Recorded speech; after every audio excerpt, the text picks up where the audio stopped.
Productivity is when the category gets more efficient and now you're too expensive. And you've got to get yourself back in gear here.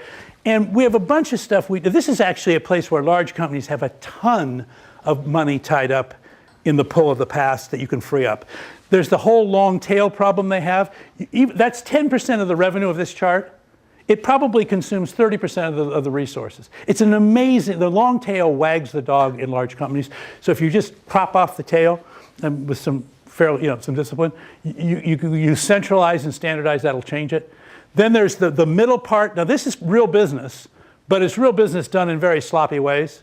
And by the way, the reason it's sloppy, big companies buy other big companies, or they buy middle-sized companies, and they merge them. How effective is a process, do you think, that starts in one company, goes to the other company, and goes back to the first company? Do you think there might be a little waste in there somewhere? Right? It's crazy. I mean, the amount of craziness that happens inside the world's best companies. When you work inside these companies, you go, how is it possible that we're winning? God, the other people must be like just really bad. Because everywhere you look, it's just like there's just massive waste, and it drives you crazy, except you can't seem to do anything about it.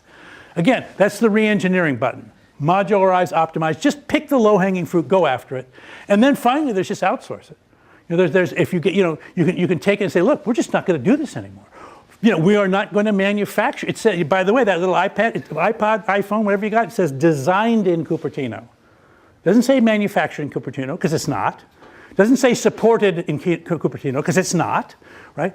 And so you start figuring out what are the things I don't have to do, and those things I need to keep visibility, but I need to outsource them. That turns out to be, as you can imagine, that is an enormous amount of work to do. But there's lots and lots of resources available. And inside your own organization, as your product line manager, you don't have to do this for the world. You just have to do it for your team. Your team does stupid stuff all the time, and they hate it. So it's not like there isn't low-hanging fruit to go after.